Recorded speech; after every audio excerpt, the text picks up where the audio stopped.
আমার ছোট ননদের বিয়ের দিন আমার স্বামী সবার সামনে আমাকে একটা থাপ্পড় দিয়ে দেয়। থাপ্পড়টা দেওয়ার পর আমার মনে হচ্ছিল লজ্জায় আমি এখনই শেষ হয়ে যাচ্ছি। সারা শরীর আমার কাঁপতেছিল, মনে হচ্ছিল এখান থেকে দৌড়ে কোথাও চলে যাই, এই মুখটা আর কাউকে না দেখাই।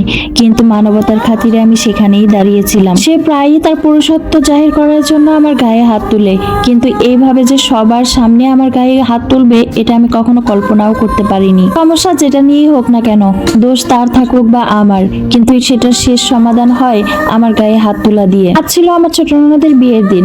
আমি আর গ্রামের কিছু ভাবিরা মিলে আমার ননদকে সাজাচ্ছিলাম, আমি গয়না পরাচ্ছিলাম। গয়না পরানোর সময় খেয়াল করলাম কানের দুলের দুইটার মধ্যে একটা আছে আরেকটা নেই। তখন ভাবি আমাকে বলে উঠলো, দেখো কানের দুল না একটা আছে গয়নার মধ্যে, আরেকটা কোথায় গেল? তখন আমি ভাবিকে শান্ত গলায় বললাম, একটু খুঁজে দেখুন ভাবি, এখানেই থাকার কথা, সব গয়না তো আমি একসাথেই রেখেছি। ভাবি আর আমি দুইজন মিলেই কানের দুল খোঁজাখুঁজি করছিলাম। তখন আমার স্বামী সোফার মধ্যে তার বন্ধুদের সাথে বসে গল্প করছিল। আমাদের খোঁজাখুঁজি দেখে আমার স্বামী আমাকে জিজ্ঞেস করলো, কি হয়েছে, কি খুঁজছো তোমরা? তখন ভাবি উত্তর দিল, কানের দুল একটা আছে আর একটা পাচ্ছি না, সেটাই খুঁজতেছি। তখন আমার স্বামী আমার দিকে তাকিয়ে একটু রাগান্বিত স্বরেই আমাকে জিজ্ঞেস করলো, কি হলো, তোমার কাছেই তো সব গয়না ছিল, গয়নাটাও ঠিক মতো রাখতে পারোনি, এইটুকু কাজও ঠিক মতো করতে পারো না? এগুলো শোনার পর আমি নিজেকে আর কন্ট্রোল করতে পারিনি। আমারও তখন কেমন যেন রাগ হয়ে গিয়েছিল।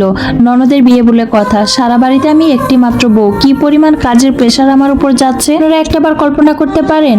তার উপর সব কিছুর দায়িত্ব আমার শাশুড়ি আমার কাছে দিয়ে রেখেছে। গয়নাগুলো আমি তার কাছে রাখতে বলেছিলাম, কিন্তু সে আমাকে বলল, তোমার কাছেই রাখো, তুমি যত্ন করে রাখতে পারবে। এত কিছু করার পরও স্বামী যখন এই ধরনের কথা বলে সবার সামনে, তখন কি আর রাগ কন্ট্রোল করা যায়? তখন আমি তাকে বললাম, কি বলছো এসব? সবকিছু আমি একা হাতে সামলাচ্ছি, তারপরেও যদি তুমি এই কথা বলো তাহলে কিভাবে হবে? আর সবকিছু কি দেখার দায়িত্ব আমার একার? তোমরা কি কেউ কিছু করতে পারো না? আমি একা মানুষ আর কত দিক সামলাবো বলো? এই কথাটা বলার সাথে সাথেই আমার স্বামী উঠে এসে আমাকে থাপ্পড়টা লাগিয়ে দিয়েছে। আচ্ছা, এখানে আমি থাপ্পড় দেওয়ার মতো কি এমন কথা বলেছি বলুন তো? কোনোভাবেই নিজেকে আর কন্ট্রোল করতে পারছিলাম না, তাই দৌড়ে আমার রুমের দিকে চলে আসি। আমি দৌড়ে আসার সময় আমার ননদও আমার পিছন পিছন ডাকতে ডাকতে চলে আসে। আমি এসে রুমের দরজাটা লাগিয়ে দিয়ে কান্না করতে থাকি। বাহির থেকে আমার ননদ রোশনি বারবার দরজা ধাক্কাচ্ছে আর বলতেছে দরজা খোলার জন্য, কিন্তু তার কথা আমার শুনতে একদমই ইচ্ছে করতেছে না। আমার শুধু কান্না পাচ্ছে আর চিৎকার করে কান্না করতে ইচ্ছে করছে। আচ্ছা, সে আমার স্বামী বলেই কি আমাকে অপমান করার, যখন তখন বিনা কারণে আমার গায়ে হাত তোলার লাইসেন্সটা সে পেয়ে গেছে?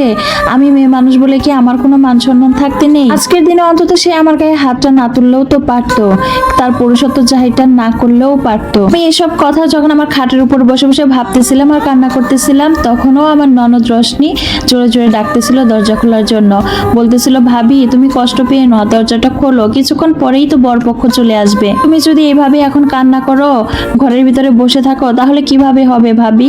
তুমি ছাড়া সবকিছু কিভাবে কে সামলাবে বলো? কথাগুলো শোনার পরেও আমার দরজাটা কোনোভাবেই খুলতে ইচ্ছে করতেছিল না। যখন আমি দরজাটা খুলতেছিলাম না, তখন আমার ননদ বাধ্য হয়ে আমার শাশুড়িকে ডাকার জন্য তার রুমে যায়। শাশুড়ির রুমে যাওয়ার পর ননদকে আমার শ্বশুর জিজ্ঞেস করে কি হয়েছে।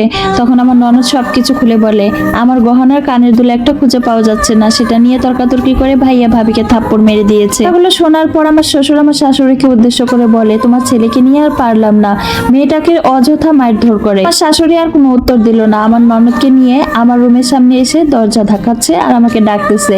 মুরব্বী মানুষ, দরজা খুলতে ইচ্ছে করতেছিল না আমার, তবুও তার সম্মান রক্ষা করার জন্য আমি দরজাটা খুলে দিলাম। যেটা খোলার সাথে সাথে আমার শাশুড়ি আমাকে বুকের ভিতরে জড়িয়ে ধরে বলল, মা কান্না করিস না, তুই তো জানিস তোর স্বামী কেমন, তারপরেও কেন কষ্ট পাচ্ছিস, কান্না করছিস? তখন আমি আমার শাশুড়িকে জড়িয়ে ধরে বললাম, মা আমিও তো মানুষ, কিভাবে সবার সামনে আমাকে এইভাবে মারতে পারে বলুন? আর কি অন্যায় করেছি আমি, কি দোষ করেছি? আর কথাগুলো শুনে আমার শাশুড়ি আমাকে জড়িয়ে ধরে বলতে লাগলো, মা রে, মেয়েদের কোনো দোষ করতে হয় না, পুরুষের রাগ খাটানোর জায়গায় তো তার ঘরের বউ। সব পুরুষ মানুষই তার ঘরের বউয়ের উপরে রাগটা দেখাতে পারে, পুরুষত্ব জাহির করতে পারে, অন্য কোথাও পারে না। তখন আমি আমার শাশুড়িকে জড়িয়ে ধরে আরো কান্না করতে লাগলাম। তখন আমার শাশুড়ি আমার মাথায় হাত বুলিয়ে দিচ্ছিল আর বলছিল, মারে কান্না করিস না, কষ্ট পাস না, তুই হাত মুখ ধুয়ে রেডি হয়ে নে, আজকের মতো না হয় আমি আমার গয়না দিয়ে মেয়েটাকে উঠিয়ে দিব, পরে এই বিষয় নিয়ে আমরা একসাথে বসে আলোচনা করব, একটু পরেই বরপক্ষ চলে আসবে, তুই হচ্ছিস বাড়ির একমাত্র ছেলের বউ, তোকে ছাড়া কি কোনো কিছু চলবে? রেডি হয়ে নে মা। আমি আমার চোখটা মুছতে মুছতে আমার শাশুড়িকে হ্যাঁ সূচক মাথা নাড়লাম। তখন আমার শ্বশুর ফোনে বরযাত্রীর খবর নিচ্ছিল যে কোন পর্যন্ত এসে পৌঁছাইছে। ফোনটা রাখার সাথে সাথে আমার শাশুড়ি আমার শ্বশুরকে উদ্দেশ্য করে বলে উঠলো, আচ্ছা সব রুমও তো গোছানো হয়ে গেছে, আমাদের রুমটা গোছানো হয়নি, তুমি একটু যাও না, বেডশিটটা একটু চেঞ্জ করে দাও না। এখন আমার শ্বশুর যখন বিছানা চাদর পাল্টা কাঁদছিল তখন দেখে বালিশের নিচে কানের দুলটা নিয়ে আমার শাশুড়ির হাতে দিয়ে বলে, দেখো তো এই কানের দুলটা নাকি। শাশুড়ি দুলটা নিয়ে ড্রয়িং রুমে আমার স্বামী যেখানে বসেছিল সেখানে যায়। সেখানে গিয়ে দুলটা তার হাতে দিয়ে বলে, এই যে কানের দুল। অযথা মেয়েটাকে সবার সামনে মারলি, কেন এমন করিস তুই বারবার? তখন আমার স্বামী আমার শাশুড়িকে জিজ্ঞেস করে, এটা কোথায় ছিল, এখন বেরিয়ে বা হলো কোথা থেকে? তখন আমার শাশুড়ি বলল, রাতে যখন তোর বউ আমাকে আর তোর বাবাকে গয়নাগুলো দেখাচ্ছিল তখন হয়তো ভুলবশত রয়ে গেছে, আমরা খেয়াল করি। তার সাথে তুই সবসময় এরকম করিস। কথাগুলো শুনে আমার স্বামী মাথা নিচু করে চুপ করে বসেছিল। আমি দূর থেকে সবকিছু শুনছিলাম। কথাগুলো শুনে আমি আর কান্না ধরে রাখতে পারতেছিলাম না। এখন ওইখানে উপস্থিত আমার স্বামীর যারা বন্ধু ছিল, আরো আত্মীয় স্বজন ছিল, সবাই আমার স্বামীকে বলতে থাকে আমার কাছে ক্ষমা চাওয়ার জন্য। কাজটা মোটেও ঠিক করিনি আমি।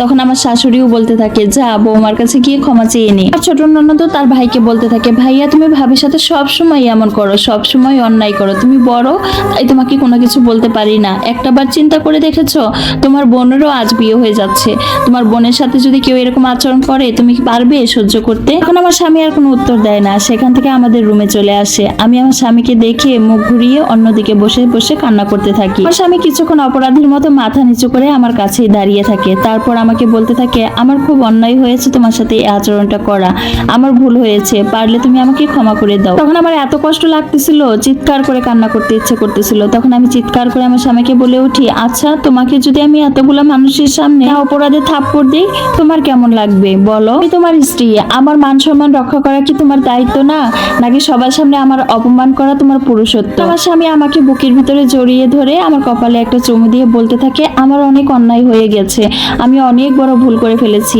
আমি এরকম আচরণ তোমার সাথে আর কখনোই করব না।